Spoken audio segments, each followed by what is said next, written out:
O livro Céu e Inferno, Justiça Divina segundo o Espiritismo, de Allan Kardec, professor Hipólito Leon Denis Rivaio.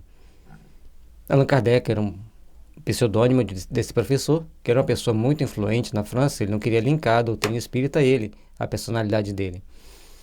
Ele usou um pseudônimo e ficou eternizado por esse pseudônimo de Allan Kardec.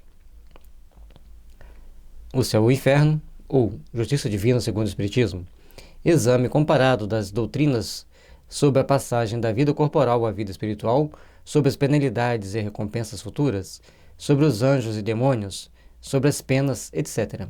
Seguido de minuciosos exemplos acerca da situação da alma durante e depois da morte, por Allan Kardec. Por mim mesmo juro, disse o Senhor Deus, que não quero a morte do ímpio, senão que ele se converta, que deixe o mau caminho e que viva. Ezequiel 33:11.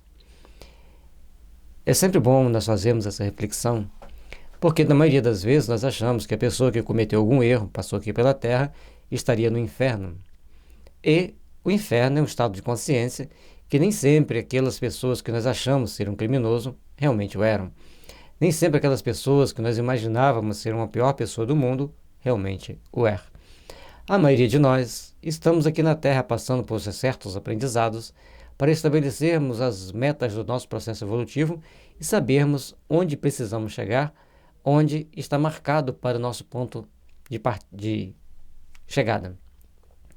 E o princípio básico que nós temos é vencer as nossas adversidades, vencer as nossas dificuldades. E aqui, nas obras basilares da doutrina espírita, você vai poder se conhecer melhor e poder também, logicamente, ajudar-se a si mesmo, ajudar o seu semelhante e começar a se aperfeiçoar para uma manhã de luz, e vendo que a maioria das pessoas apenas estão aqui e cometem erros por ignorância. E à medida que nós vamos nos esclarecendo, nós temos que nos incluir nesse pacote, nós vamos errando menos, e às vezes um pequeno errinho para nós que antes não significava nada, passa a ter um grande significado. Por isso, precisamos empreender os nossos trabalhos evolutivos, precisamos empreender a nossa jornada e construirmos intimamente a luz e a paz que deve sempre pautar as nossas vidas para a eternidade, para o nosso desabrochar na luz, na esperança e na fraternidade. Capítulo 8.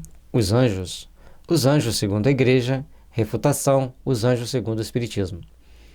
São tópicos que nós precisamos de observar, que nós precisamos de aprender para vermos como as situações existem, como elas podem ser vencidas, como nós podemos vencer certas adversidades. Os anjos segundo a Igreja. Todas as religiões têm tido anjos sob vários nomes, isto é, seres superiores à humanidade, intermediários entre Deus e os homens.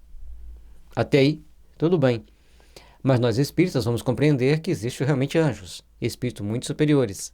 Mas também existem aqueles espíritos intermediários, que normalmente são eles que se comunicam com os homens, conforme veremos certamente mais à frente. Negando toda a existência espiritual fora da vida orgânica, o materialismo naturalmente classificou os anjos entre as ficções e alegorias. A crença nos anjos é parte essencial dos dogmas da Igreja, que assim os define. As pessoas muito materialistas acham que os anjos são coisas alegóricas, ficções, delírios, criações mentais, mas para os religiosos, eles são bem reais. São seres que compõem o mundo incorpóreo e que podem eventualmente ajudar os homens, e sempre que possível e que tiver permissão, interferem na vida dos homens. Mas na grande maioria das vezes isso é feito por espíritos dos mais variáveis níveis de evolução, que cada um, segundo as suas possibilidades, vem até os homens para colocar nesse ou naquele caminho, dar essa ou aquela ajuda, para que as pessoas possam então se reestruturarem emocionalmente. Extraímos este resumo da pastoral do Monsenhor Gosset, cardeal arcebispo de Reims, para a quaresma de 1864. Por ele podemos, pois, considerar os anjos assim como os demônios, cujo resumo tiramos da mesma origem e citamos no capítulo seguinte como última expressão do dogma da igreja nesse sentido. Então ele tirou de alguém que escreveu e ele estava fazendo, então trouxe aqui para a gente fazer a leitura e podermos comparar esta visão dos anjos com a visão que a doutrina espírita traz para nós mais à frente. Acreditamos firmemente, diz um concílio geral e ecumênico, que só há um Deus verdadeiro, eterno e infinito, que no começo dos tempos tirou conjuntamente do nada as duas criaturas, espiritual e corpórea, angélica e mundana, tendo formado depois, como elo entre as duas, a natureza humana, composta de corpo e espírito. Esse doisinho que tem aqui em cima, do Concílio de Latrão. Bom, nós temos um corpo e um espírito, tudo bem. Mas o ser espiritual criado por Deus, segundo o que nós entendemos, é simples, começa lá na vida simples e ignorante e vai crescendo depois em conhecimento, em saber e alguns, infelizmente, também em maldade. Mas vamos continuar nosso estudo. Tal é o segundo, a fé, plano divino na obra da criação, plano majestoso e completo como convinha à eterna sabedoria, assim concebido, ele oferece aos nossos pensamentos o ser em todos os seus graus e condições. Então, nós vamos encontrar pessoas de todos os jeitos, de todos os graus, de todas as condições, normal. Na esfera mais elevada, aparecem a existência e a vida puramente espiritual. Na última ordem, uma outra puramente materiais e intermediariamente uma união maravilhosa das duas substâncias, uma vida ao mesmo tempo comum ao espírito inteligente e ao corpo organizado. Então, conforme a gente vai ascendendo para o mundo espiritual, nós vamos ter uma vida simplesmente espiritual. Não tem como ter um corpo organizado a não ser em um planeta onde os espíritos são muito superiores e aí eles têm inteligência superior e um corpo adaptado às suas reais necessidades. Mas até então, o espírito é só espírito. Nossa alma é de natureza simples e indivisível, porém limitadas em suas faculdades. A ideia que temos da perfeição faz-nos compreender que pode haver outros seres simples quanto ela e superiores por suas qualidades e privilégios. Deus não dá privilégio a alguém, a cada um segundo as suas obras, a cada um segundo aquilo que tiver lutado para ter direito a conseguir. Nós, entre os homens, que às vezes damos privilégio para certos amigos, para certos companheiros, mas perante a justiça divina, não tem privilégio, só tem pessoas que têm que cumprir um compromisso. A alma é grande e nobre, porém está associada à matéria, servida por órgãos frágeis e limitada no poder e na ação. Por que não haver outras ainda mais pobres, libertas dessa escravidão, dessas peias e dotadas de uma força e atividade maiores e incomparáveis? Antes que Deus houvesse colocado o homem na terra para conhecê-lo, servi-lo e amá-lo, não teria já chamado outras criaturas a fim de compor-lhe a corte celeste e adorá-lo no auge da glória? Adorar a Deus como? Ficar em condição beatífica? Elogiando Deus? Acho que nem mesmo seres humanos mais Paládio, mais Licopódio, que são as duas personalidades da homeopatia que gostam muito de elogio, gostariam de ficar o dia inteiro sendo bajulado, sendo ajudado, sendo adorado. E, logicamente, quando fala adorar a Deus, é termos aqui o nosso momento de contemplação, de oração, de meditação, de reflexão, elevando-nos ao Pai, mas não ficarmos em condição beatífica a vida inteira. Todos nós somos responsáveis pelos nossos atos, todos nós somos responsáveis pelas nossas atitudes e devemos caminhar sempre dentro desse padrão de responsabilidade. Deus, enfim, recebe das mãos do homem os atributos de honra e homenagem deste universo. É, portanto, de admirar que receba das mãos dos anjos o incenso e as orações dos homens. Se, pois, os anjos não existissem, a grande obra do Criador não patentearia o acabamento e a perfeição que lhes são peculiares. Este mundo, que atesta sua onipotência, não fora mais obra-prima da sabedoria. Mais uma vez, achando que Deus vai querer que a gente leve algum tipo de benefício para Deus, algum tipo de fruto para Deus. Deus quer que saibamos oferecer a Ele as nossas melhores ações, mostrando que nós somos bons filhos, estamos nos aperfeiçoando, estamos buscando evoluir. Quanto ao mais, não vamos discutir. Nesse caso, a nossa razão, posto que fraca, poderia conceber um Deus mais completo e consumado. Em cada página dos sagrados livros do Velho como no Novo Testamento, se fez menção destas inteligências sublimes, já em piedosas invocações, já em referências históricas. A sua intervenção aparece manifestamente na vida dos patriarcas e dos profetas.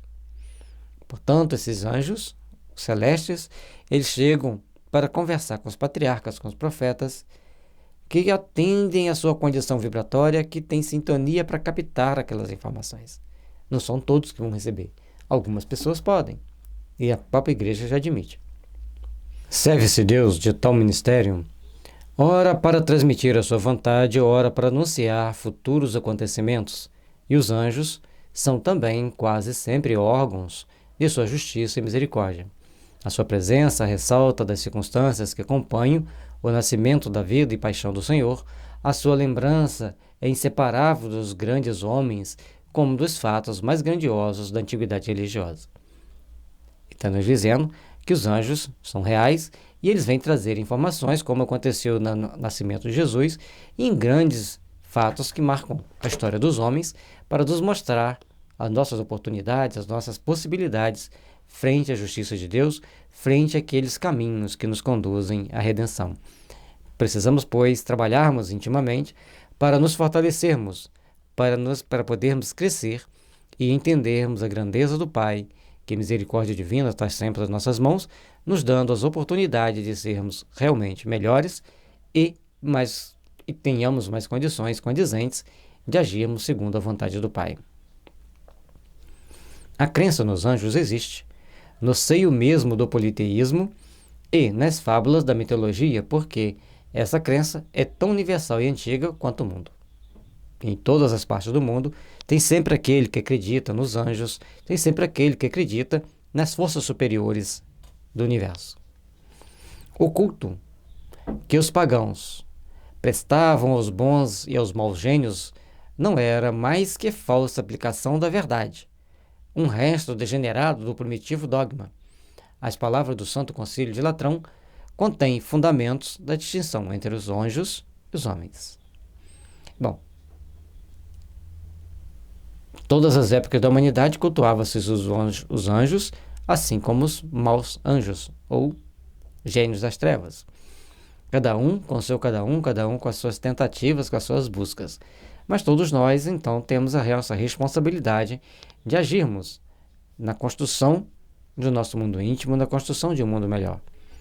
E para construirmos isso, precisamos trabalhar intimamente os nossos sentimentos, para nos aperfeiçoarmos e podermos seguir até o Pai.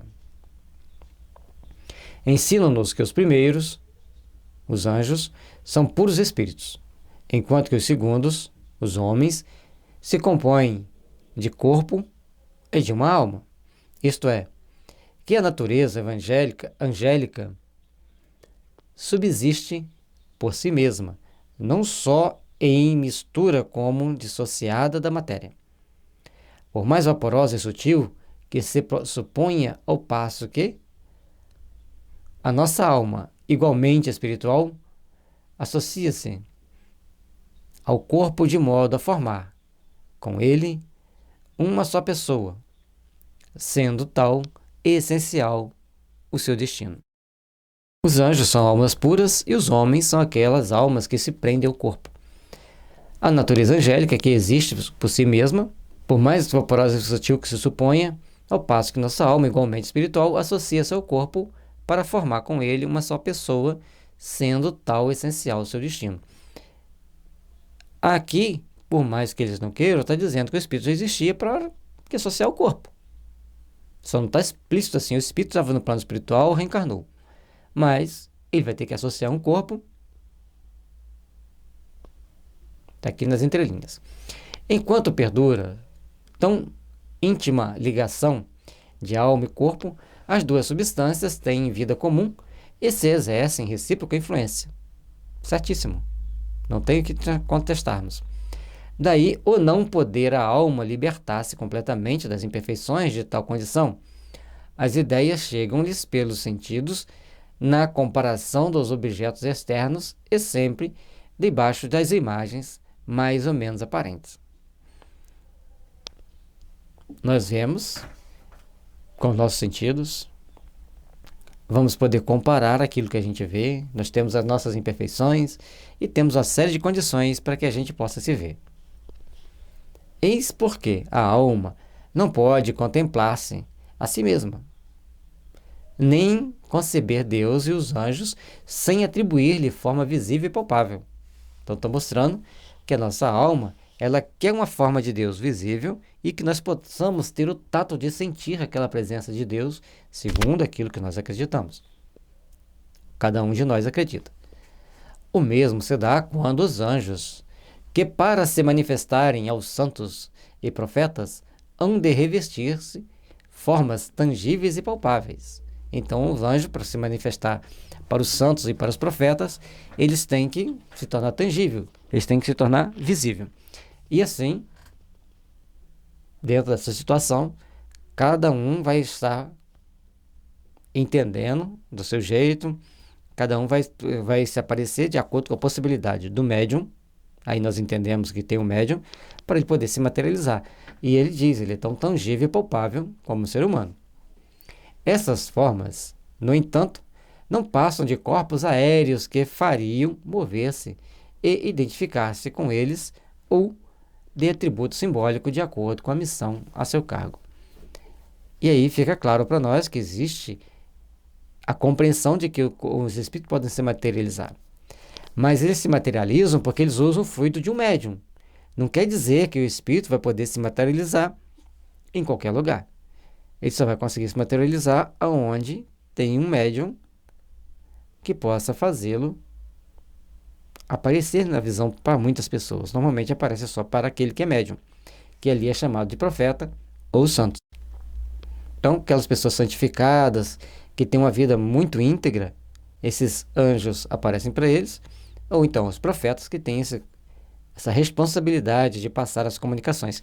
Lembrando que profeta é a mesma coisa que médium, com pequenas diferenças.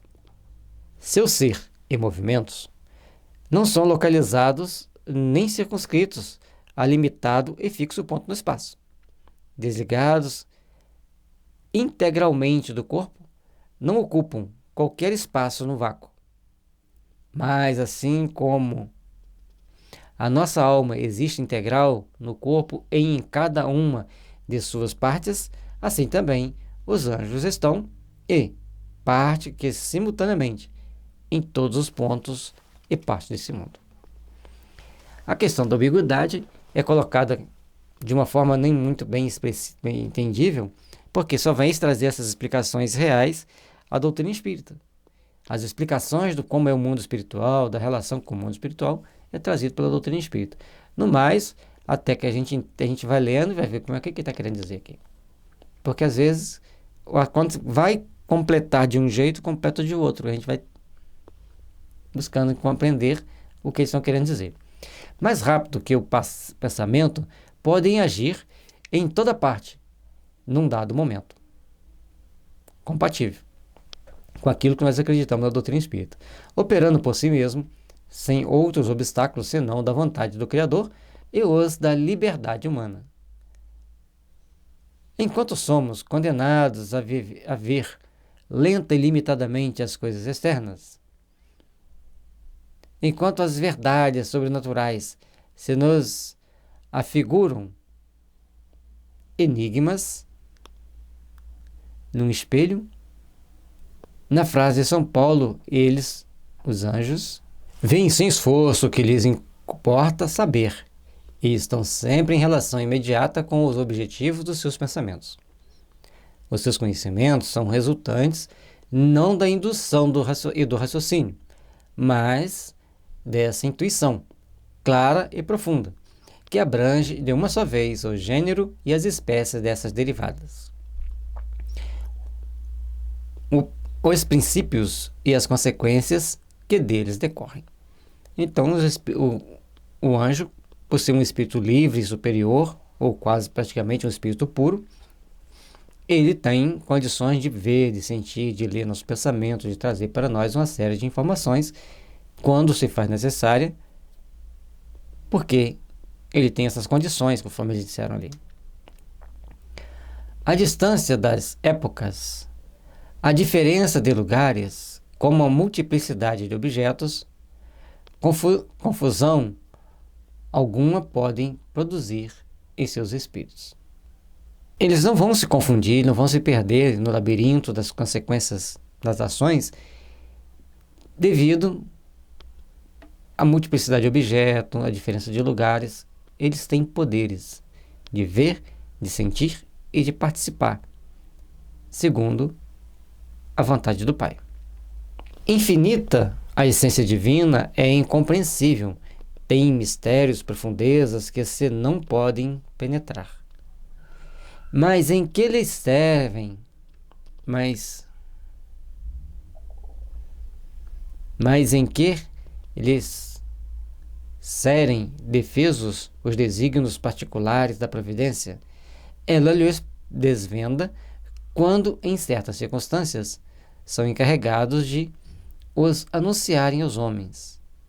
As circunstâncias de que Deus, como os anjos destes entre si, não se fazem como entre nós por meio de sons articulados e sinais sensíveis.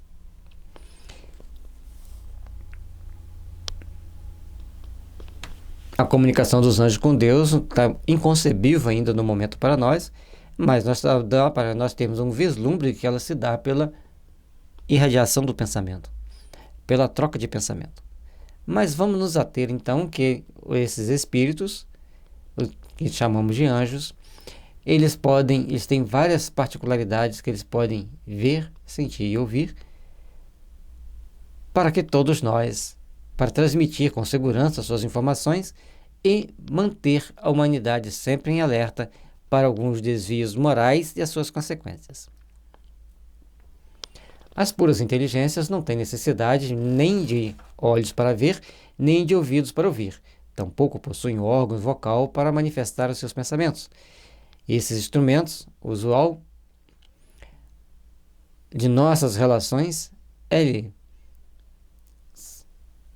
desnecessário, pois comunicam seus sentimentos de modo só a eles peculiar, isto é, todo espiritual. Basta-lhes querer para se compreenderem. Unicamente Deus conhece o número dos anjos. Os anjos vêm, passam as informações necessárias aos homens, partem de novo. É peculiar ao todo espiritual, e Deus sabe quantos anjos existem. Este número não é, sem dúvida, infinito, nem poderá sê-lo. Porém, segundo os autores sagrados e os santos doutores, é assaz considerável, verdadeiramente prodigioso. Se pode pronunciar o número de habitantes de uma cidade, a sua grandeza e extensão, e sendo a Terra apenas um átomo comparada ao firmamento e às imensas regiões do espaço, a força é concluir que o número dos habitantes do ar e do céu é muito superior aos dos homens. Aqui está tudo bem coerente com aquilo que a doutrina espírita traz, embora tenha alguns detalhes que não faz parte da crença espírita. Apenas alguns detalhes, mas alguns estão bem coerentes com aquilo que a gente acredita. Mas depois teremos novas explicações. E se a majestade dos reis se ostenta pelo brilhantismo e número de vassalos, dos oficiais e dos súditos, que haveria de mais próprio a dar-nos ideia da majestade do rei, dos reis, do que essa multidão inumerável de anjos que povoam céus e a terra, o mar e abismos, a dignidade dos que permanecem continuamente prostrados ou de pé ante seu trono. Se um rei da terra tem vários vassalos, súditos e tudo mais para seguir suas ordens, Deus também tem muito mais do que a terra. Tem muitos anjos, muitos espíritos para cumprir seus desígnios. Assim é o que a gente está entendendo aqui. Os padres da igreja e os teólogos ensinam geralmente que os anjos se dividem em 3 grandes categorias, ou principados. E cada hierarquia tem 3 companhias, ou coros.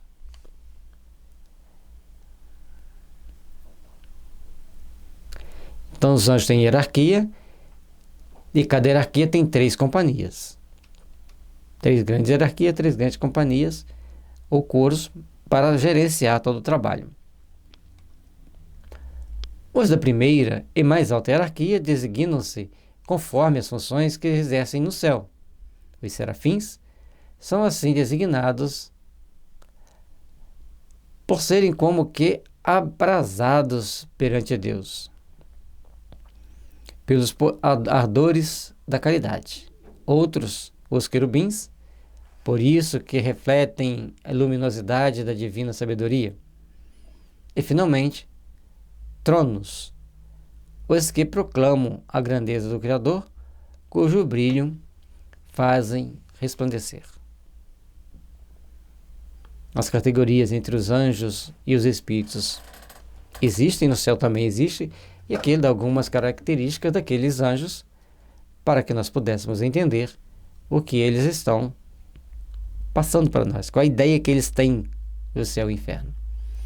Os anjos da segunda hierarquia recebem nomes consentâneos com as operações que se lhes atribui no governo geral do universo, e são as dominações que determinam os anjos de classe inferiores, suas missões e deveres, as virtudes que promovem os prodígios reclamados pelos grandes interesses da igreja e do gênero humano, e as potências que protegem, por sua força e vigilância, as leis que regem o mundo físico e moral. Então existem os anjos, cada um segundo a sua possibilidade. Existem também aquelas potências que gerenciam a gerencialidade do espírito, a potencialidade do espírito, principalmente no mundo físico e moral. Hoje a terceira hierarquia tem por missão a direção da sociedade e das pessoas, e são os principados encarregados de reinos, províncias e dioceses. Os arcanjos, que transmitem as mensagens de alta importância, e os anjos de guarda, que acompanham as criaturas a fim de velarem pela sua segurança e santificação. As classificações e as suas funções. Cada espírito aglomerado dentro dessa classificação e depois descrito com as suas funções, para nós podermos entender que existe um Deus, que existe uma organização espiritual que gerencia nossas vidas. Embora aqui a descrição está bem incipiente perante aquela refutação que Kardec vai fazer mais à frente. E assim, nós vamos entendendo que a justiça divina, ela tem várias faces. A principal delas é que a gente aprenda a restabelecer os nossos bons sentimentos, que a gente aprenda a restabelecer a força do amor em nossas almas. E assim podemos crescer em paz, em harmonia e em fraternidade, para que a luz esteja sempre presente em nosso coração, em nossa alma. Refutação. Aqui Kardec vai trazer um esclarecimento do nosso ponto de vista espírita a respeito daquilo que foi dito lá atrás, que estava, no meu entender, bastante confuso. Tinha coisa ali que a gente olhava e falava assim, mas o que quer dizer? Não é isso? Exatamente isso que o Kardec também entende, que ele já explicou em outros textos anteriores, e aqui nós vamos então começar a fazer nosso estudo, nossa reflexão. O princípio geral resultante dessa doutrina é que os anjos são seres puramente espirituais, anteriores e superiores à humanidade, criaturas privilegiadas e votadas à felicidade suprema e eterna, desde a sua formação dotadas por sua própria natureza de todas as virtudes e conhecimentos, nada tendo feito, aliás, para adquiri-los. Aí, ao colocar desta forma, não é a forma que a gente entende. E nós sabemos que existem os anjos, que existem os espíritos superiores, mas eles caminharam ao longo do processo evolutivo para chegarem naquela condição. Todos passam por essa provação. Ninguém, logicamente, que nem todos fizeram sua carreira evolutiva aqui na Terra, em outros planetas. E aí vai vir depois a história dos anjos caídos, que mais à frente, quando falar sobre isso, a gente vai explicar. Mas são espíritos que vêm de outros planetas para auxiliar a humanidade. Hoje está em moda falar sobre os OVNIs, os ETs. Sempre existiu de toda a época espíritos que ajudam a humanidade, que não são da Terra. Então, quando ele coloca que eles são privilegiados, não são privilegiados. Eles hoje conquistaram certos privilégios ou certas liberdades, mas não os tinham. Então, por assim dizer, no primeiro plano da criação, contrastando com o último, onde a vida é puramente material, e, entre os dois, medianamente, existe a humanidade, isto é, as almas, seres inferiores, os anjos aos anjos, e ligados aos corpos materiais. Logicamente que as almas são corpos inferiores aos anjos. Estamos ligados ao corpo material e ficamos mais limitados ainda porque a matéria nos limita. Tudo bem. Mas essa ligação, essa relação entre homem e anjos, entre os espíritos, não é tão conforme eles disseram. Vamos continuar o estudo. De tal sistema decorrem várias dificuldades capitais. Em primeiro lugar, que a vida é puramente material? Será que a matéria da matéria bruta? Será que é da matéria bruta? A vida é material e realmente da matéria bruta? Mas a matéria bruta é inanimada e não tem vida por si mesma? Acaso referir-se-ia aos animais e às plantas? Então, na hora que ele fala a vida puramente material, fica uma lacuna que nós não conseguimos entender realmente qual que é a matéria bruta que ele está se dizendo. Então, nessa lacuna, nós temos que fazer as nossas reflexões para procurarmos entender o que se trata, para procurarmos entender o que é que realmente que está sendo passado para nós. Neste suposto, seria uma quarta ordem da criação, pois não se pode negar que, no animal inteligente, algo há de mais que numa planta, e nesta que numa simples pedra. Ou seja, o princípio da vida, o princípio evolutivo, está em tudo. Assim como essa mesa tem um princípio energético que a mantém coesa, numa pedra também tem um princípio energético que a mantém coesa, numa planta já tem algo mais. Além da coesão da matéria para dar uma forma, ela respira, ela cresce, ela reproduz e ela morre. Ela agrega outros compostos para formar aquela que é de suas características. Nos animais e nos seres humanos, então as coisas ficam mais complicadas ainda. Em tudo isso, existe um ser inteligente que vai ajudar a formar essas características. Logicamente que a inteligência é proporcional àquele estágio de vida. Não vamos confundir, achar que uma plantinha tem um espírito igual no ser humano. Ela tem um princípio inteligente que está nos rudimentos do processo evolutivo que um dia, ao longo de séculos e séculos, de milênios e milênios, ela chegará a uma condição hominal, lá no ser humano primitivo, que começa a despertar ainda sentimentos de amor, de entendimento, para começar a adquirir o livre-arbítrio. Isso leva milhões de anos. Quanto à alma diretamente unida a um corpo, matéria humana, que estabelece a transição, essa fica bruta. Aliás, porque sem alma o corpo tem tanta vida como qualquer bloco de pedra, de terra. Nosso corpo físico ele só tem vida porque nosso espírito está ligado a ele. E nosso espírito está ligado a ele dentro de um padrão de coerência, de compatibilidade e de sustentação da vida. Porque determinadas falhas podem ser fatais, apesar da vitalidade aparentemente estar com todo vapor. Simplesmente morre-se. É uma coisa delicada. Evidentemente, esta divisão é obscura e não se compadece com a observação. Assemelha-se à teoria dos 4 elementos, anulada pelos progressos da ciência. Então, nós vamos seguindo um processo de entendimento, a matéria é obscura, a divisão também sendo, e à medida que a gente vai evoluindo em entendimento, certas teorias acabam ficando sem a devida validade, sem o devido respaldo daquilo que se espera daquela teoria, daquela ciência. Então, automaticamente, ela vai ter que se amoldar, vai ter que se ajustar. É isso que a gente espera, que as pessoas, entendendo as regras e as leis da vida, façam esses ajustes, façam essa correção e procurem estabelecer um novo padrão para seguir dentro dos processos evolutivos. Admitamos, entretanto, estes três termos, a criatura espiritual, a humana e a corpórea. Pois que tal é, dizem, o plano divino, majestoso e completo, como convém à eterna sabedoria. Então tem a criatura espiritual, a criatura humana e a corpórea. Existe o ser espiritual, existe o ser humano, preso ao corpo físico, e a corpórea. Vamos ver.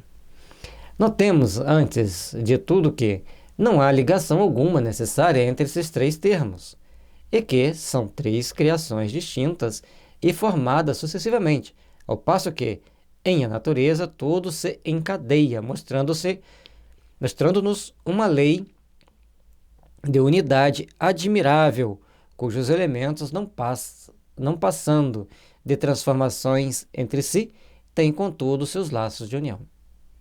Tudo na natureza tem uma sequência, tem uma ligação. Tudo na natureza vai seguindo um encadeamento de fatos, de ocorrências, de crescimento, para a podermos um dia termos melhores condições de compreender todo esse processo de encadeamento das ideias, dos fatos, dos acontecimentos e do processo evolutivo. No momento, a gente sabe que existe um processo evolutivo que se encadeia total e plenamente interligados e ligados para o progresso da humanidade. Então, a sabedoria divina, ela tem todo um padrão para um processo evolutivo que tem uma sequência, tem um elo. Mas essa teoria incompleta, embora é, até certo ponto, verdadeira. Quanto à existência dos três termos, faltam-lhes os pontos de contato entre desses termos, como é fácil demonstrar. Então, tem os três termos, tem que ter um ponto de contato. Como que a gente vai ser? Como que é esse ponto de contato? Não dá para fazer as coisas separadas. Diz a Igreja que esses três pontos culminantes da criação são necessários à harmonia do conjunto, desde que lhe falte um só, que seja a obra incompleta, não mais se compadecem com a sabedoria eterna. Entretanto, um dos dogmas fundamentais diz que a terra, os animais e as plantas, o sol e as estrelas e até a luz foram criados do nada há 6.000 anos. Então, a partir do momento que nós começamos a ver a terra medido pela nossa compreensão humana, limitada que existia nas épocas que o Kardec escreveu esse livro, aí as coisas ficam mais delicadas. Por quê? Porque hoje a ciência nos mostra que não tem como ser feito tudo isso em 6.000 anos. Está quase para 6 bilhões de anos do que para 6.000. É todo um processo de evolução, uma forma de fazer que tudo vá se formando, tudo vai criando, encadeando a partir de uma sequência que começa lá praticamente do nada para chegar a isso tudo que tem hoje. Fazer uma linguagem bem reducionista. E tudo isso é importante que a gente entenda que nós estamos aqui na Terra inseridos num processo de evolução onde tudo está evoluindo, tudo está dentro desse caminhar para o condicionamento maior de todos nós. Antes dessa época não havia, portanto, criatura humana nem corpórea. O que importa dizer que, no decurso da eternidade, a obra divina jazia imperfeita. É artigo de fé capital a criação do universo há 6.000 anos. Tanto que há pouco mais ainda era a ciência anatematizada por destruir a cronologia bíblica, provando maior ancianidade da Terra e de seus habitantes. Como a Igreja queria ter a verdade para ela, não tinha humildade naquela época de dobrar-se às evidências que a ciência trouxe, criava-se então esse anátema, essa separação. O que Kardec trouxe para a gente é que a doutrina espírita não é perfeita. E à medida que a ciência vai progredindo, nós vamos ter que fazer adaptações. Até agora não precisamos, em alguns aspectos. Mas precisamos estabelecer metas e padrões para buscarmos o nosso processo evolutivo. Apesar disso, o Concílio de Latrão, concílio ecumênico que fez lei em matéria ortodoxa, diz: acreditamos firmemente num Deus único e verdadeiro, eterno e infinito, que no começo dos tempos tirou conjuntamente do nada das suas duas criaturas, espiritual e corpórea. Por começo dos tempos, só podemos inferir a eternidade transcorrida, visto ser o tempo infinito, como o espaço sem começo e sem fim, e nem fim. E agora? Deus, sumamente justo, perfeito, único, verdadeiro, tudo bem. Mas para criar os mundos, ele usa tecnologias que nós desconhecemos ainda. Mas Emmanuel diz que Jesus tirou das poeiras cósmicas a matéria para construir o planeta Terra. E ele construiu o planeta Terra. A partir de bilhões de anos, até que tenha toda essa massa incandescida, em altíssima temperatura, ela começa a baixar a temperatura e as águas do oceano começam, então, a existir a possibilidade de vida quando espíritos de altíssimo grau de evolutivo vêm para moldar as primeiras vidas na Terra, os vírus, depois as bactérias, depois as algas, e assim vai crescendo até que chegue, depois de milhares e milhares e milhares de anos, ou talvez milhões, aos seres inteligentes. Tudo foi obra pacientemente elaborada por milhões de anos. E o Big Bang? O Big Bang um dia vai cair por si só. Essa expressão, começo dos tempos, é antes uma figura que implica a ideia de uma anterioridade ilimitada. O Concílio de Latrão acredita, pois, firmemente, que as criaturas espirituais, como as corpóreas, foram simultaneamente formadas e tiradas em conjunto do nada, numa época indeterminada do passado. Então, pegou-se lá os seres humanos e trouxe, então Deus materializou o corpo, materializou a matéria, materializou tudo, do nada. Tudo bem? A expressão de fé é válida para todos nós. Nós temos que respeitar. E muitas das vezes nós estávamos ou em espírito ou reencarnado lá, criando as regras, as teorias que serviriam para nortear o processo evolutivo humano. E assim tem que ser. Não tem nada errado. O que tem errado é não admitir o processo evolutivo do entendimento, não admitir o processo evolutivo da compreensão. Todos nós precisamos, então, saber estabelecer metas, saber estabelecer padrões de entendimento que a vida traz para cada um de nós, que a vida nos oferece como ponto de partida para o entendimento superior da vida, da existência. Aqui fica reduzido, assim, o texto bíblico que data a criação de 6.000 anos dos nossos anos. E ainda que admita seja tal o começo do universo visível, esse não é seguramente o começo dos tempos. Em qual crer, no concílio ou na Bíblia. E aí nenhum dos dois dá o tempo. Nós temos que adaptar aquilo que está na Bíblia para o nosso entendimento atual. Não é 6 dias, são 6 eras. Vamos ver? O concílio formula, além disso, uma estranha proposição. Nossa alma, diz igualmente espiritual, é associada ao corpo de maneira a não formar com ele mais do que uma pessoa. E tal é essencialmente o seu destino. Ora, seu destino essencial da alma é estar unida ao corpo. Uma união constitui um estado normal. O desígnio, o fim, por isso que é o seu destino. Entretanto, a alma é imortal e o corpo não. A união daquela com este só se realiza numa vez, segundo a Igreja. E ainda que durasse um século, nada seria em relação à eternidade.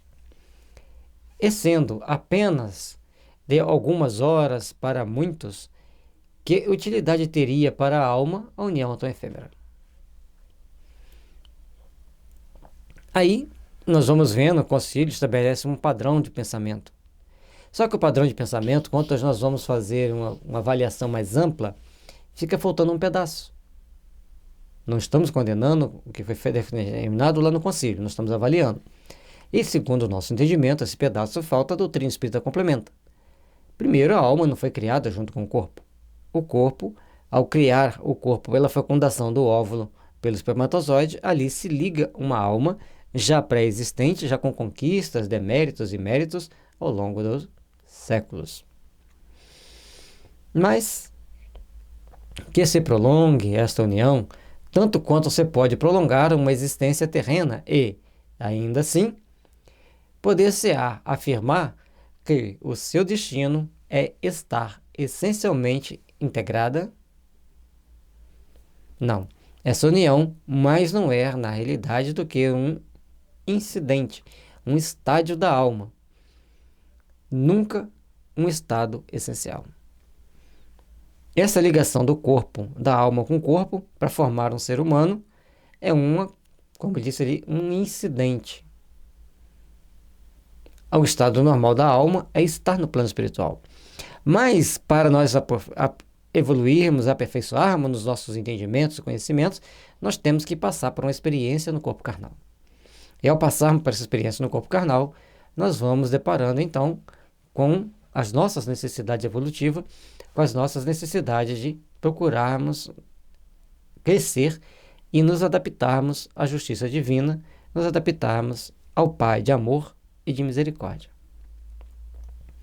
Se o destino essencial da alma é estar ligada ao corpo humano, se por sua natureza e segundo o fim providencial da criação, essa união é necessária às manifestações das suas faculdades, forçoso é concluir que, sem corpo, a alma humana é um ser incompleto.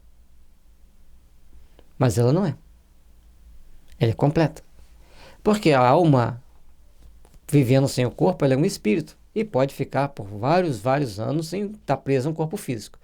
O problema é que tem necessidade dela evoluir. Ela tem necessidade de se ligar a esse corpo. E ao ligar o corpo físico, ela vai passando pelos seus processos de aprimoramento, de aperfeiçoamento, até que seja uma alma livre, ou um espírito livre, um espírito superior, um espírito angelical. Mas até lá, ele terá que passar por vários processos evolutivos, terá que passar por vários processos de aprendizado. Ora, para que a alma preencha os seus desígnios, deixando um corpo preciso, se faz que se tome um outro.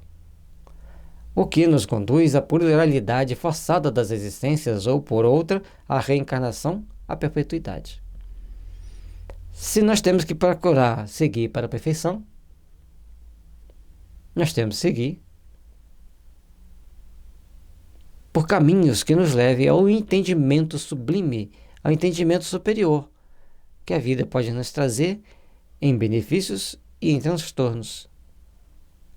Porque cada um de nós somos a expressão máxima de nós, seres humanos. Cada um de nós somos uma centelhinha divina em processo evolutivo, em processo de caminhar para a luz. Ao longo dos séculos, dos anos, nós vamos nos aperfeiçoando a tal ponto que conseguimos, então, a estarmos na condição de emissor de luz. Para o nosso aprimoramento, para o nosso aperfeiçoamento e para estarmos cada vez mais nos aproximando de Deus. É verdadeiramente estranhável que um concílio havido por uma das luzes da Igreja tenha a tal ponto identificado os seres espiritual e material, de modo a não subsistirem por si mesmo, pois que a condição essencial da criação é estarem unidos. Se eles têm que estar unidos, como que vão subsistir um sem o outro? O corpo sem o espírito morre, e o espírito sem o corpo ele vai seguir seu processo evolutivo, ele vai seguir sua caminhada evolutiva, ele vai seguir sua oportunidade de se refazer frente a si mesmo e frente àqueles que ele compartilha a seu processo evolutivo, sua caminhada evolutiva, sua vida no dia a dia. E assim nós vamos entendendo gradativamente como que os anjos são apenas reflexos dos seres humanos, tão necessários quanto possível ao aprendizado, ao aperfeiçoamento, para que um dia cheguemos à plenitude. O quadro hierárquico dos anjos nos mostra que várias ordens têm, nas suas atribuições, o governo do mundo físico e da humanidade, para cujo fim foram criados. Mas, segundo a Gênese, o mundo físico e a humanidade não existem senão há 6.000 anos. E o que faziam? Pois tais anjos anteriormente a essa era, durante a eternidade, quando não existia o objetivo de suas ocupações. Tudo aquilo que a gente cria, todas as ideias, todas as plataformas que os homens criam, são suscetíveis das mais variadas críticas e mais variados processos evolutivos de entendimento. Se não fosse assim, a gente não evoluiria, a gente não cresceria dentro dos conceitos divinos que nós devemos crescer e evoluir. Por isso, precisamos estabelecer a nossa meta de entendimento para crescermos, para aperfeiçoarmos-nos e para estarmos em condições de nos melhorar, para estarmos em condições de nos fazermos melhores. Por isso, a vida sempre traz para nós as mais variadas oportunidades de crescimento, de entendimento e de nos fazer valer da justiça, do amor e da paz divinos. Por isso, não é de surpreender que a ideia que se tinha da hierarquia dos anjos, naquela época, tenha passado por algumas transformações naturais, como tudo na Terra continuou passando por seu processo evolutivo. Anos atrás, como que eu estaria gravando esse vídeo aqui? Era quase impossível. Era muito difícil fazer os cortes, reeditar o vídeo. Como que a gente faria? Hoje nós temos recursos e mais recursos e mais recursos para produzirmos tudo. Tudo evoluiu. Tudo aperfeiçoou. Vai chegar um dia que vai ficar ainda mais perfeito. Compete-nos ter a responsabilidade de fazermos acontecer da melhor forma possível e sabermos entender o processo de aprimoramento da vida humana, o processo de aprimoramento da vida na Terra. E teriam eles sido criados de toda a eternidade? Assim deve ser, uma vez que servem à glorificação do Todo-Poderoso. Mas, criando-os numa época qualquer determinada, Deus ficaria até então, isto é, durante uma eternidade, sem adoradores. A questão da eternidade é uma das coisas mais delicadas que a gente ainda não conseguiu compreender plenamente. Porque a questão da eternidade redunda em entendimento de que somos seres eternos. Mas a vida física tem fim. E às vezes a gente vê a morte mais perto do que nunca. Mas a vida espiritual continua de eterno, continua eternamente. E nós precisamos estabelecer metas e padrões para seguirmos nosso processo evolutivo, metas e padrões para seguirmos nos aperfeiçoando, nos aprimorando. Compete-nos, então, fazer a nossa transformação íntima, fazer a nossa transformação moral, fazer a nossa melhoria espiritual. E assim rogamos a Deus e a Jesus que nos abençoe e nos ilumine para que a gente entenda o progresso de todas as ideias na Terra, de todas as tecnologias, para que a gente possa, então, entender também existe a progressão tanto dos espíritos quanto o entendimento da vida espiritual. Por isso, nós estamos estudando e aprimorando nossos conhecimentos, e a doutrina espírita ela deixa sempre uma janela aberta para nós enxergarmos um novo horizonte. E aí, nós vamos continuar entendendo e aprimorando para podermos estar melhores amanhã do que estamos hoje. Diz ainda o concílio: enquanto dura esta união tão íntima da alma com o corpo, há por conseguinte um momento em que a união se desfaz. Esta proposição contradita a que sustenta a essencialidade dessa união.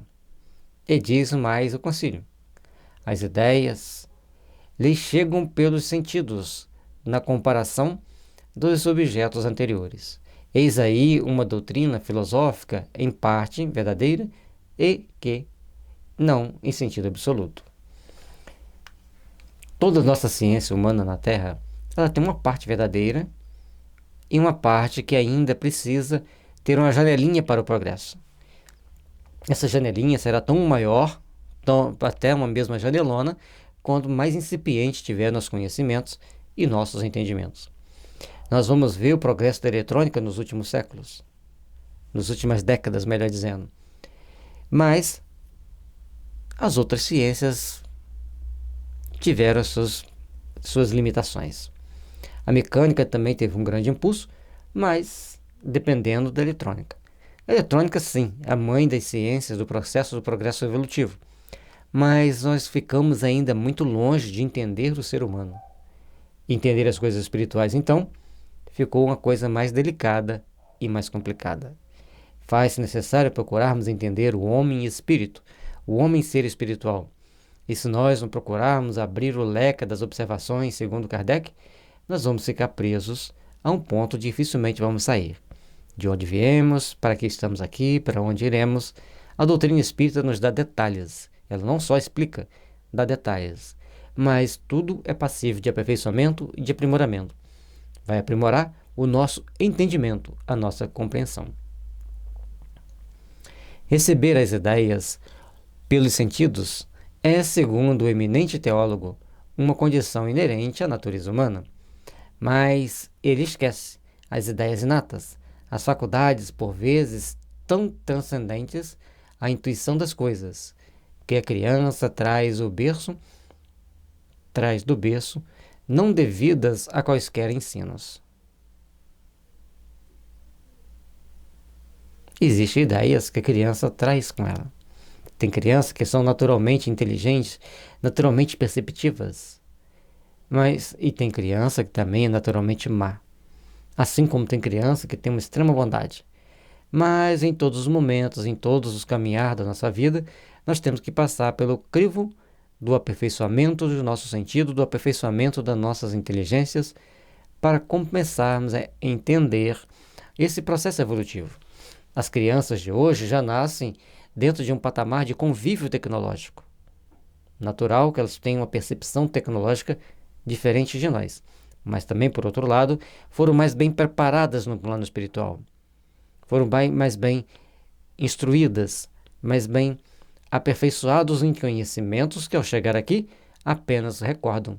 Assim como nós também tivemos nossas facilidades e nossas dificuldades ao longo dessas últimas décadas.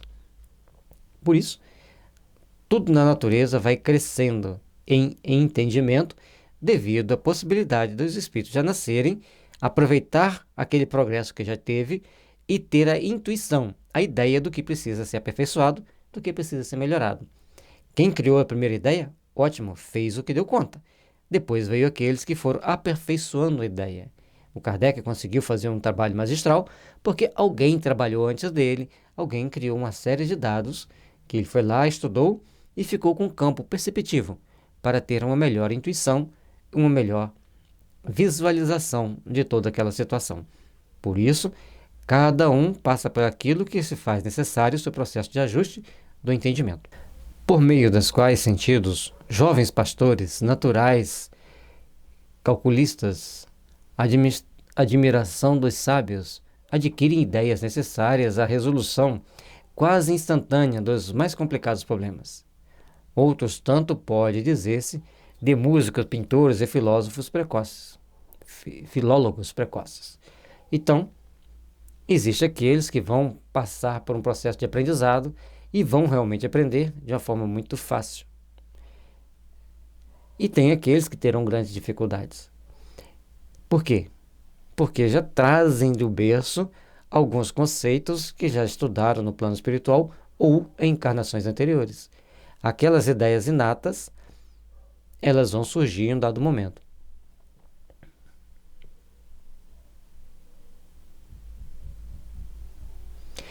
Então, a gente pode esquecer as ideias inatas, conforme está aqui nesse tópico, mas a intuição faz com que ela venha surgindo, a gente vai reangariando aquelas ideias, vai reangariando aquelas teorias para que a gente tenha um todo de ideias em nossas mãos.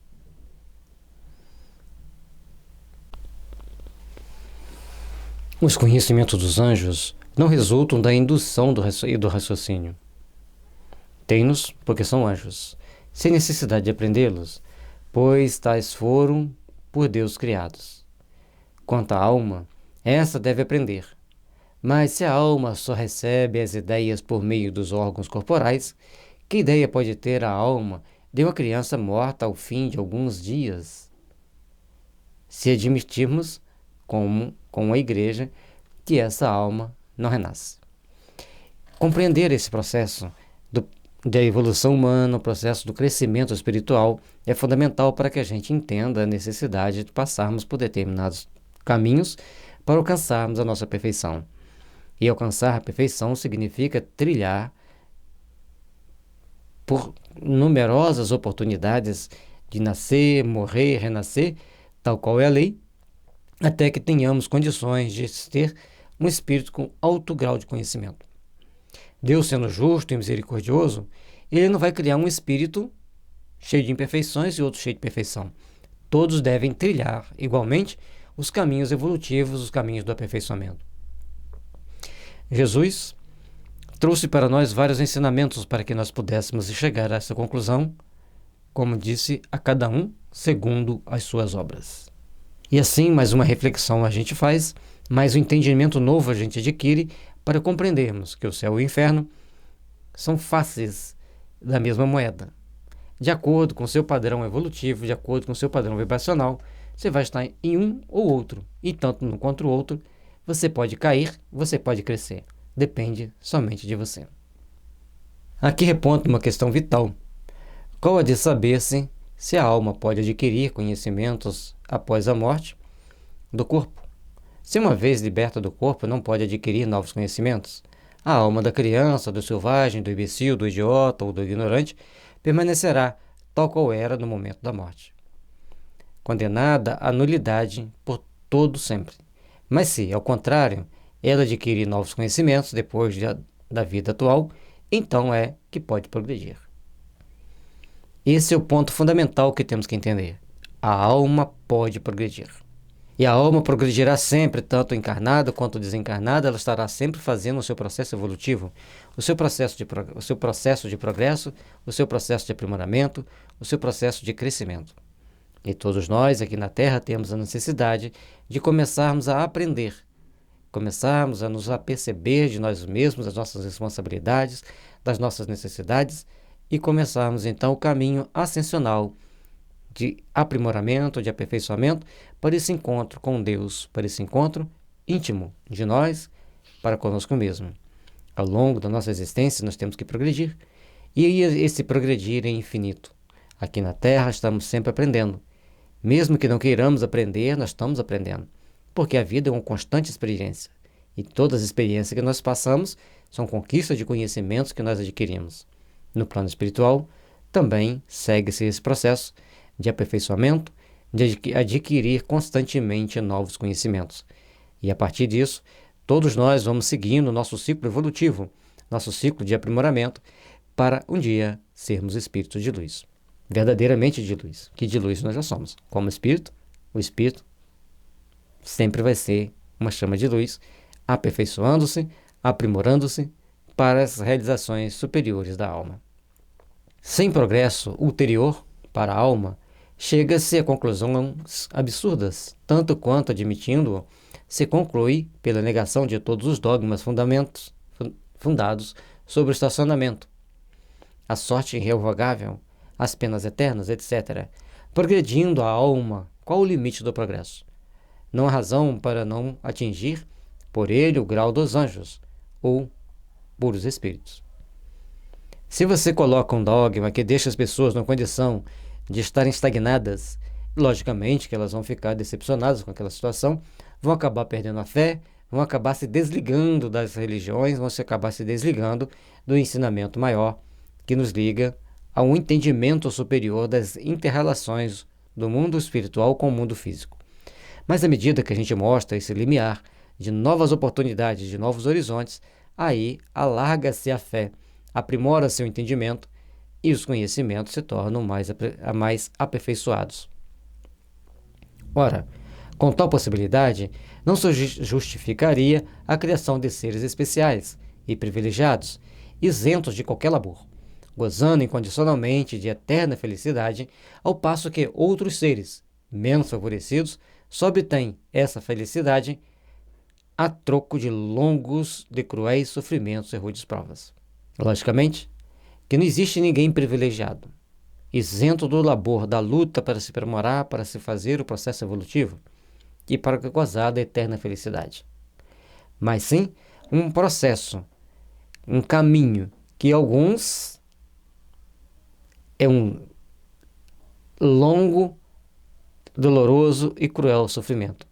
Para outros, mais espertos, mais atentos às oportunidades, driblam com facilidade as adversidades e conseguem caminhar para a luz.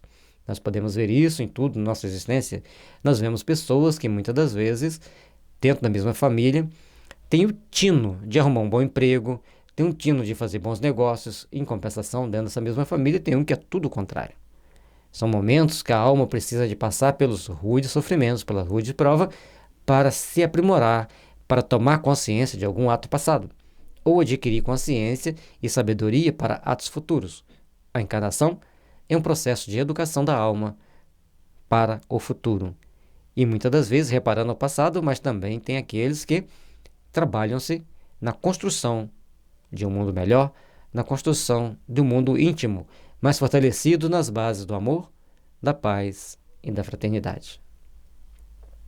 Sem dúvida que Deus poderia ter assim determinado, mas, admitindo-lhe o infinito de perfeição, sem a qual não fora Deus, fosse a admitir que coisa alguma criaria inutilmente, desmentindo a sua justiça e bondade soberanas. Criar uma alma para ficar lá, ó Deus, eu te amo, eu te adoro, ou uma alma para ficar queimando no fogo do inferno, não faz sentido. Deus nos criou para progredir. Estar numa condição elevada significa ter mais responsabilidade, ter mais trabalhos. E nós não conseguimos conceber com a ocupação dos espíritos superiores. Agora, aqueles que estão nas regiões infernais têm vastos materiais mostrando para nós o seu tamanho de sofrimento, e aqueles que vão lá ainda infligir mais sofrimento a eles. Mas todos nós estamos aqui para um processo de evolução. Todos nós estamos aqui para um processo de aperfeiçoamento, de crescimento, de reformulação de conceitos e de ideias superiores para a alma imortal. Trabalhemos, pois, pelo nosso aperfeiçoamento, pela nossa melhoria, pelo nosso crescimento, porque somente assim seremos seres de luz, seremos seres de paz. Compete-nos a todos nós saber que tem uma luz brilhando no firmamento, nos convidando a crescermos infinitamente. E esse caminho, esse crescer infinito, ele é proporcionado pelas bênçãos da caridade que praticarmos, do bem que fizermos, das forças do amor que edificarmos em nosso coração. E se a majestade dos reis ostenta o seu brilhantismo, pelo número de vassalos, oficiais e súditos que haverá de mais próprio a dar-nos ideia da majestade do rei, dos reis, do que essa inumerável multidão de anjos que povoam o céu e terra, mar e abismo, a dignidade dos que permanecem continuamente prostrados ou de pé ante seu trono. É importante que nós entendamos que aqui nós estamos comparando Deus aos seres humanos, aos soberanos da terra, cheios de erros e falhas, e muitos deles presos a grandes conceitos complexos de arrogância, estereotipados por uma série de conflitos íntimos. Então não estamos mostrando a grandeza de Deus. Estamos apenas dando a ideia de um ser tal qual nós imaginamos se fôssemos poderosos, como que nós queríamos ser tratados. Por isso, vamos fazer os devidos ampliar nossas reflexões? E não será rebaixar a divindade, confrontá-la com os faustos dos soberanos da terra? Essa ideia inculcada no espírito das massas ignorantes falseia a opinião de sua verdadeira grandeza. Sempre Deus reduzido às mesquinhas proporções da humanidade. Atribuir-lhe como necessidade milhões de adoradores permanentes genuflexos é emprestar-lhe vaidade e fraqueza própria dos orgulhosos déspotas do Oriente e do Ocidente também. Todos nós temos que procurar, então, fazermos a nossa devida reflexão. Como nós estamos mostrando Deus para os nossos irmãos, para os nossos companheiros? De que forma nós estamos mostrando Deus para as pessoas mais simples? Aqueles que ainda não tiveram a oportunidade de estudar a doutrina espírita? ou qualquer religião, então nós precisamos procurar mostrar para as pessoas um Deus de grandeza, um Deus de amor, um Deus que realmente nos mostre como devemos agir, como devemos ser, para nos aprimorar, para nos aperfeiçoar. Façamos, pois, dos momentos que estamos vivenciando, dos momentos que temos para vivenciar, momentos de grandes reflexões, momentos de grandes entendimentos da vida, para podermos estarmos realmente melhores na construção desse mundo de paz, de fraternidade e de luz.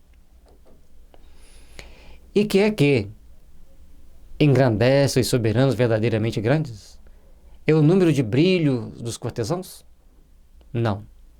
É a bondade e a justiça, é o título merecido de pai do seu povo.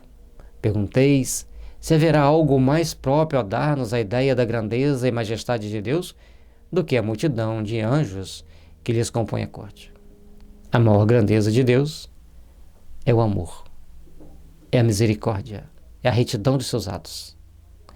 E querer comparar Deus com os soberanos do mundo é diminuir-lhe e muito a grandeza. Mas foi um parâmetro que existiu naquela época, conforme já explicamos antes. As ideias evoluem, o entendimento evolui. A partir do momento que as pessoas têm um patamar para poder estudar, ele vai fazer a balança. Mas quem criou o primeiro patamar de estudo, ele tinha ali as ideias e algumas informações básicas que ele foi aperfeiçoando. Quem vem depois, aproveita-se do trabalho dos anteriores para aperfeiçoar mais, conforme está no Evangelho segundo o Espiritismo. Por isso, meus irmãos, minhas irmãs, nós temos agora que fazermos o trabalho de aprimoramento do nosso conhecimento. Aprimorar o nosso entendimento desse Deus de amor e de misericórdia. Será que já entendemos Deus como ser sumamente bom e justo, misericordioso? Mas, certamente que há. E essa coisa melhor é apresentar-se Deus às suas criaturas soberanamente bom, justo e misericordioso, que não colérico, invejoso, vingativo, exterminador e imparcial, criando para sua própria glória esses seres privilegiados, cumulados de todos os dons e nascidos para a felicidade eterna, enquanto que outros impõem condições penosas na aquisição de bens, punindo erros momentâneos com eternos suplícios. Deus, guardem bem isso no coração de vocês. É soberanamente justo, bom e misericordioso. A todos nós ele dará a oportunidade de reparar os seus erros. Alguns reencarnando aqui na Terra, a outros reencarnando em planetas mais inferiores à Terra. Depende da obra de cada um. Da obra íntima, no coração, da obra que extravasa nas atitudes, nas ações. Todos nós, e de todos nós depende, tomar as ações e as atitudes mais compatíveis com o nosso processo evolutivo. Procuremos, pois, nos aprimorar, nos aperfeiçoar, para que realmente tenhamos um mundo de paz, de harmonia e de verdadeira fraternidade em nossos corações. Procuremos, pois, trabalhar para o aprimoramento da nossa vida, da nossa alma e do nosso eterno caminhar para Deus. Somente assim seremos realmente bons, melhores e justos perante o eterno, perante a justiça misericordiosa. A respeito da união da alma com o corpo, o Espiritismo professa uma doutrina infinitamente mais espiritualista, para não dizer menos materialista. Tendo demais a seu favor a conformidade com a observação e o destino da alma, ele ensina-nos que a alma é independente do corpo, não passando este de temporário invólucro. Por isso, nós temos todo um caminhar, todo um proceder para buscarmos o nosso processo evolutivo. Temos todo um caminhar e um proceder para estabelecermos uma meta que nos conduzirá ao Pai. E ao longo da nossa existência, temos que estar sempre atentos a como estamos agindo, a como estamos procedendo, para colocarmos em prática certos ensinamentos sublimes que a misericórdia divina trouxe para nós. Precisamos aprender a fazer o melhor possível pelos nossos semelhantes, aprender a fazer o melhor possível para ajudarmos-nos no processo evolutivo da nossa alma para Deus. Com isso, essa ideia mais espiritualizada de Deus faz a diferença para o entendimento daqueles que querem compreender que Deus é justo, misericordioso e nos dar as bases sagradas que nos impulsionam por caminhos que nos conduzirá ao Pai com segurança. É o caminho de fazer o bem, é o caminho de fazer a caridade. Trabalhemos, pois, para fazermos esse melhoramento, esse aprimoramento, porque a vida assim o quer de cada um de nós. Que a vida assim o quer, que cada um de nós imprima ao longo da nossa caminhada um escopo de luz, de paz e de fraternidade. A espiritualidade é a essência e a sua vida normal é a vida espiritual. O corpo é apenas instrumento da alma para o exercício de suas faculdades nas relações com o mundo material. Separada desse corpo, goza dessa faculdade mais livre e altamente. O espírito, quando desencarna, ele vai adquirindo com o passar do tempo sua plena faculdade. Alguns imediatamente, outros levam séculos, outros levam alguns dias, algumas horas, alguns anos, de acordo com os processos evolutivos e a necessidade kármica de cada um, ou as causas e efeitos que está envolvido no seu processo reencarnatório.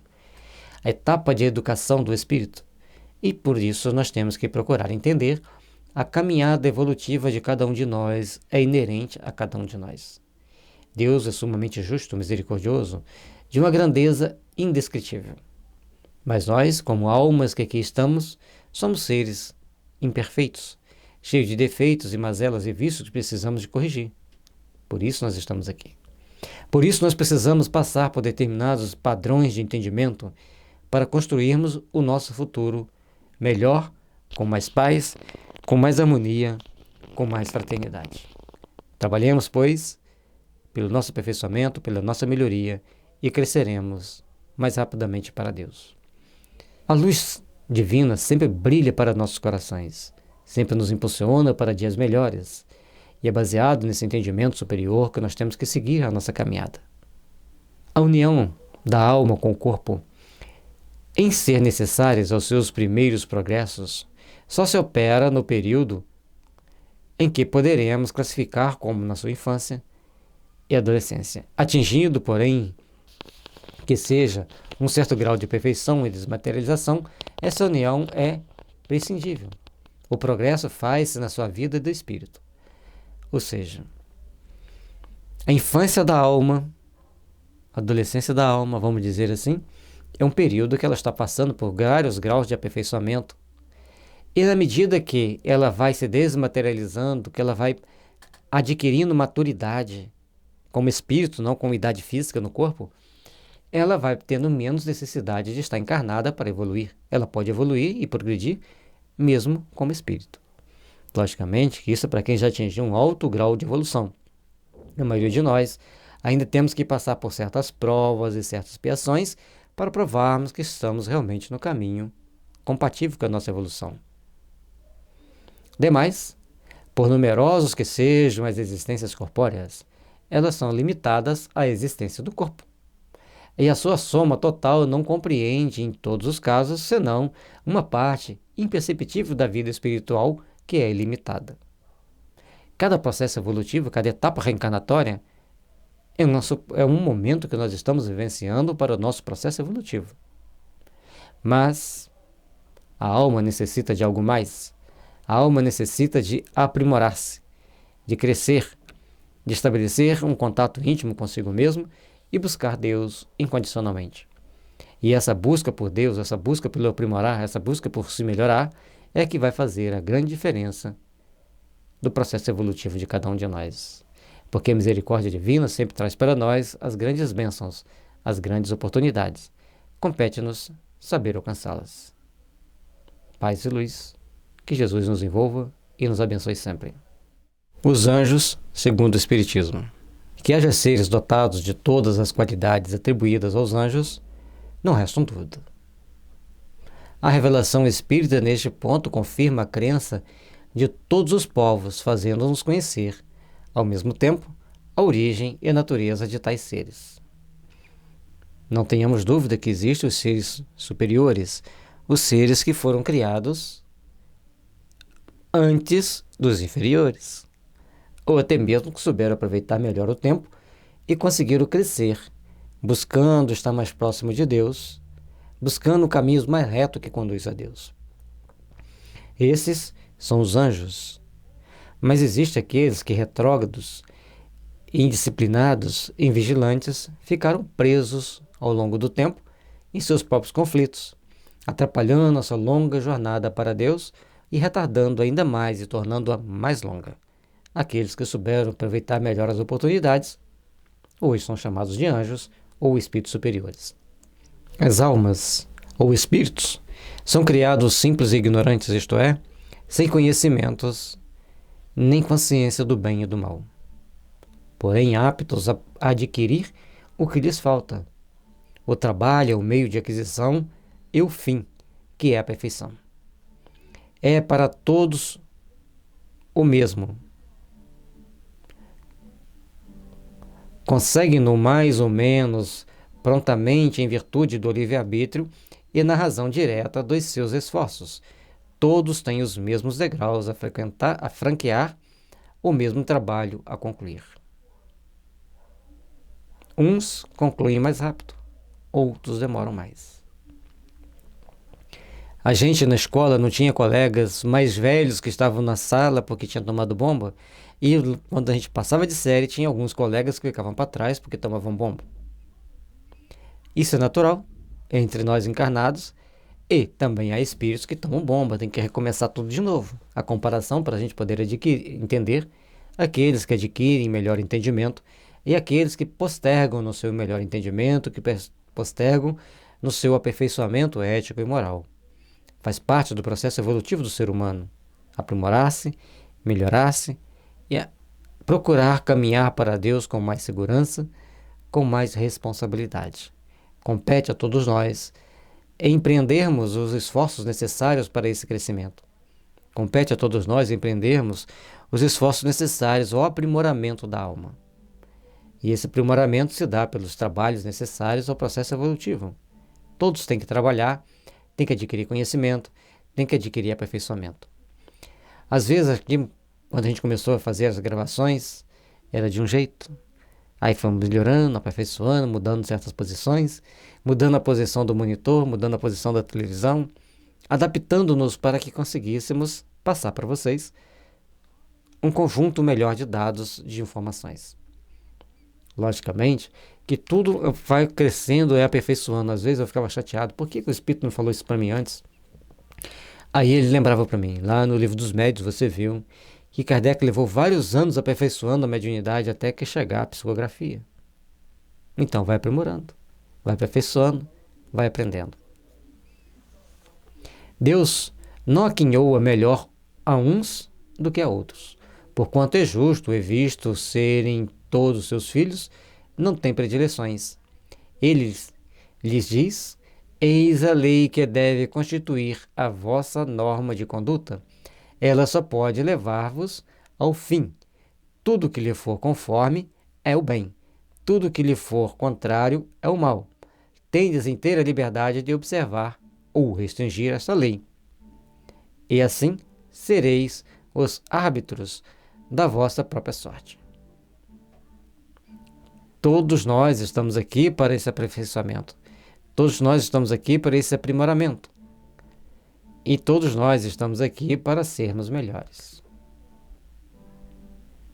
Ao longo da nossa existência, estamos sempre aprendendo a edificar a paz e o amor em nossos caminhos.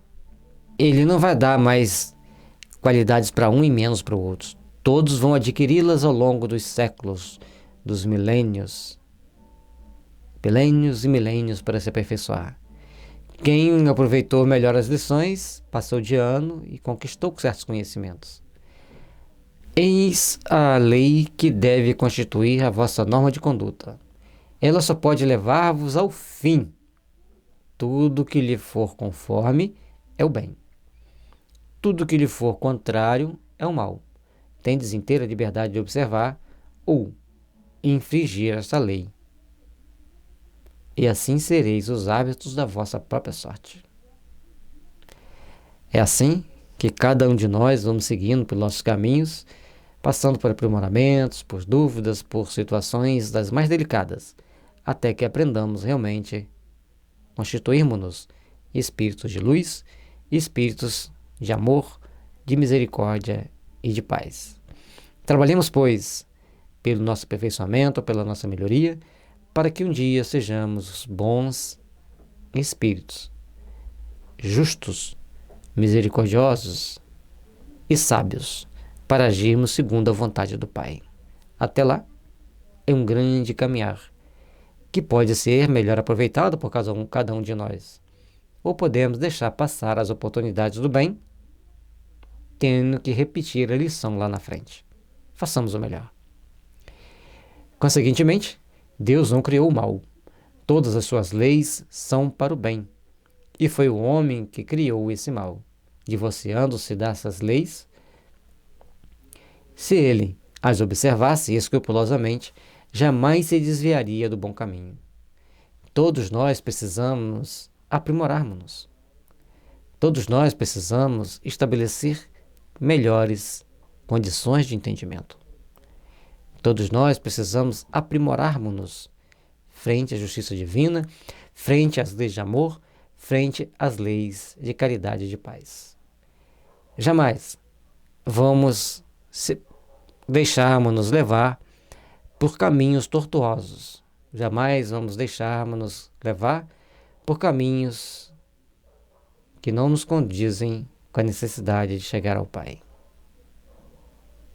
Façamos, pois, o melhor, e o melhor virá ao nosso encontro.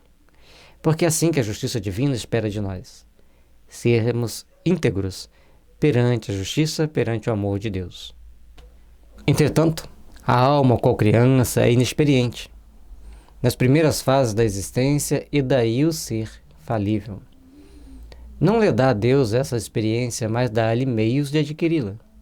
Assim, um passo em falso na senda do mal é um atraso para a alma, que sofrendo-lhe as consequências, aprende à sua custa o que importa evitar. É importante nós entendermos essa situação, é importante nós entendermos a necessidade de aprimorar, a necessidade de procurar evoluir. Todos nós estamos aqui por esse aprendizado.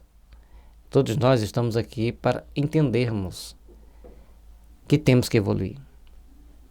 Mas tem pessoas que não sabem nem que existe alma, nem que existe espírito. Porque o processo de educação da Terra também interfere na evolução da alma, na evolução do espírito. Por isso todos nós temos que estar sempre procurando nos aprimorar, procurando aperfeiçoarmos-nos, para sabermos que somos filhos de Deus. Mas entender que esse Filho de Deus tem uma alma que presta conta de seus atos.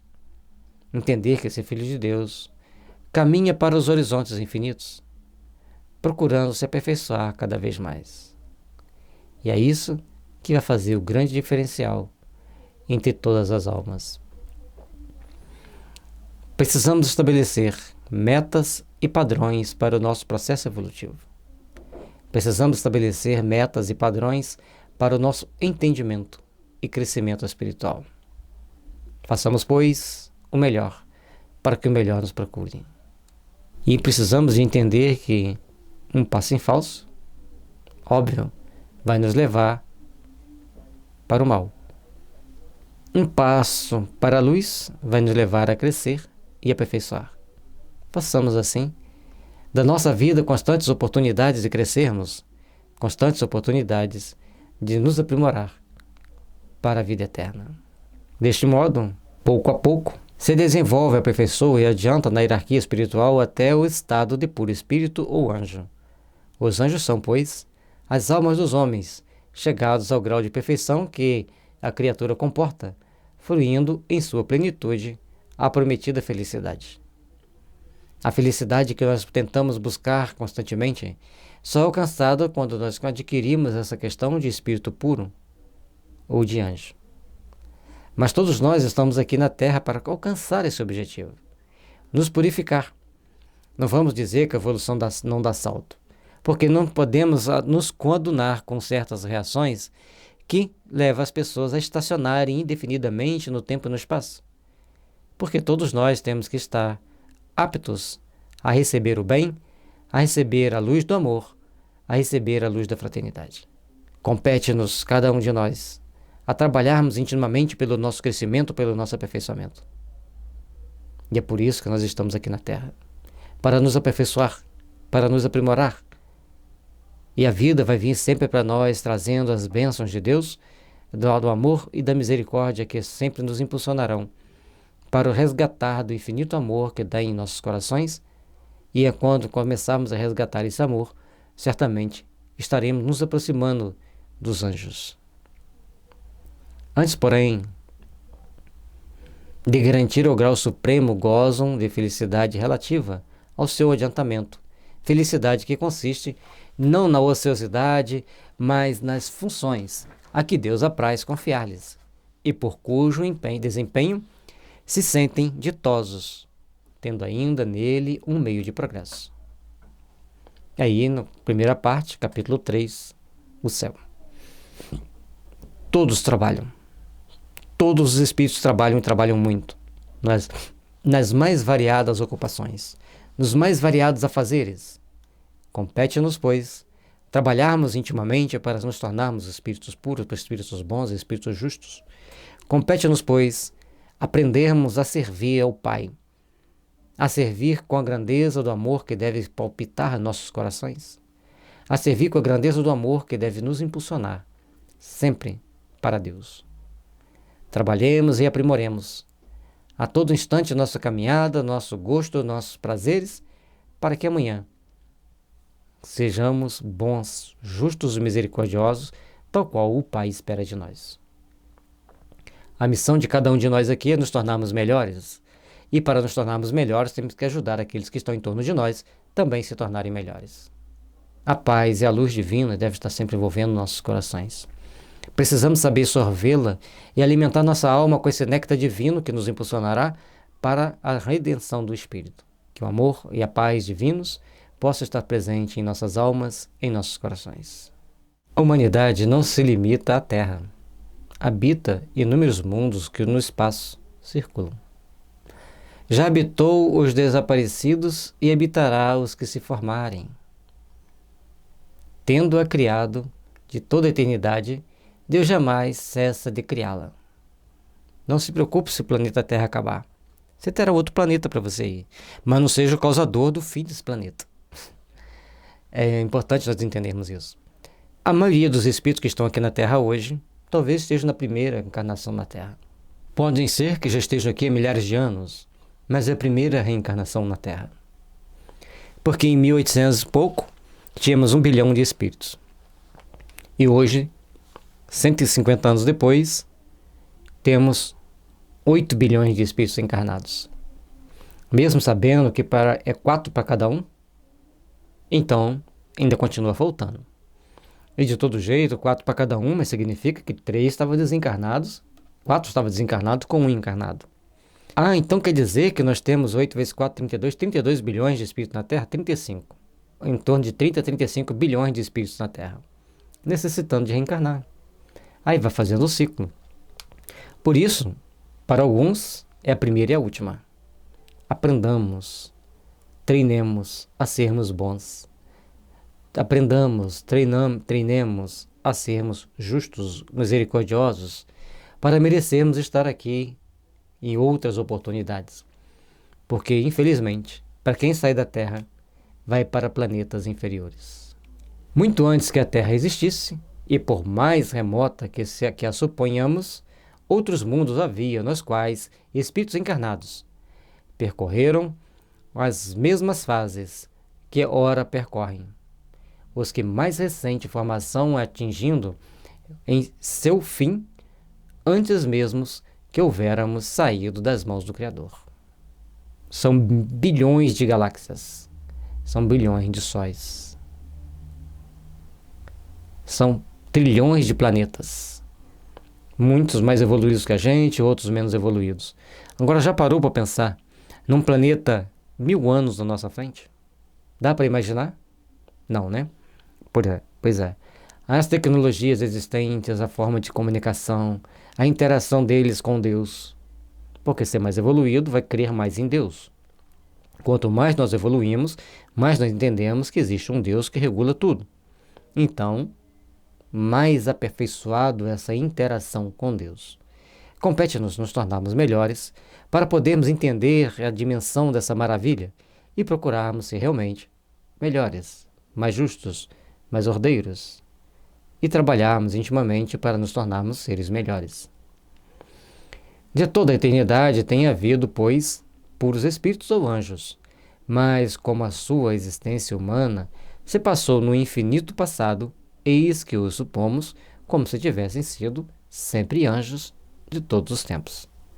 Deles, de onde eles estão hoje, aonde nós estamos hoje, já percorreram milênios e milênios. Só que eles começaram o processo evolutivo deles anteriores a nós. E nós estamos aqui travados no tempo e no espaço. Mas cuidado, talvez já era para você ser um anjo. Você desperdiçou oportunidades, evita o progresso espiritual, evita o seu aprimoramento espiritual e precisa de um despertar, de fazer com que a centelha do amor que existe em ti passe a brilhar no esplendor divino. Portanto, vamos trabalhar intimamente para sermos melhores. Vamos trabalhar intimamente para construirmos e edificarmos o bem, a paz e a fraternidade em nossos corações. Porque somente assim seremos amanhã espíritos melhores do que somos hoje. Somente assim, no nosso amanhã, seremos espíritos melhorados, purificados, para trabalharmos na seara do Senhor. Realiza-se assim a grande lei de unidade da criação. Deus nunca esteve inativo e sempre teve puros espíritos experimentados e esclarecidos para a transmissão de suas ordens e direção do universo, desde o governo dos mundos até os mais ínfimos detalhes. É uma colmeia de trabalho. Todos os espíritos têm uma ocupação. Até os obsessores têm. Que se não existisse obsessor, a gente não ia para casa espírita. Se não existisse obsessor, não impulsionava-nos a procurar uma religião. Se não existissem obsessores, nós não faríamos o bem que precisamos fazer. Ah, mas tem obsessores que levam as pessoas a fazerem o mal? Escolha delas. Porque nós, diante da obsessão, corremos para a casa espírita, corremos para um templo religioso. Outras pessoas se integram em deleite. A responsabilidade pessoal é intransferível de cada um de nós. Por isso, nós precisamos estar refletindo sobre as nossas condições, sobre o nosso padrão vibratório e procurarmos assim trabalharmos intimamente para fazermos o melhor possível. Procuremos, pois, então, trabalhar intimamente para que a paz e a harmonia estejam presentes em nossos corações e possamos, então, edificar as forças do bem em nossa alma, edificar as forças do bem ao longo da nossa caminhada. Tampouco teve Deus necessidade de criar seres privilegiados, isentos de obrigações, todos, antigos e novos, adquiriram suas posições na luta e por mérito próprio.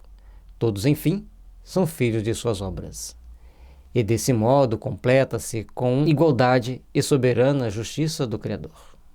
E desse modo completa-se com igualdade a soberana justiça do Criador. E desse modo completa-se com igualdade a soberana justiça do Criador.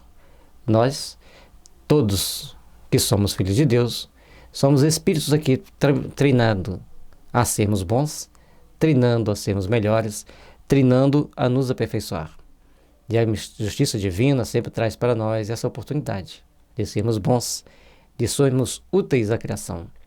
E procuremos, pois, trabalhar intimamente para nos tornarmos melhores. Deus não criou ninguém privilegiado, e muito menos deixou de nos dar a oportunidade de crescer, de aprimorar e de sermos melhores. O próximo capítulo, os demônios. Existem? Como são? E de que forma podemos entendê-los? No site da FEB se encontra esse e muitos outros livros que vão clarear seus conhecimentos, vão te aprimorar para o progredir infinito. Paz e luz, que a misericórdia divina sempre esteja nos envolvendo.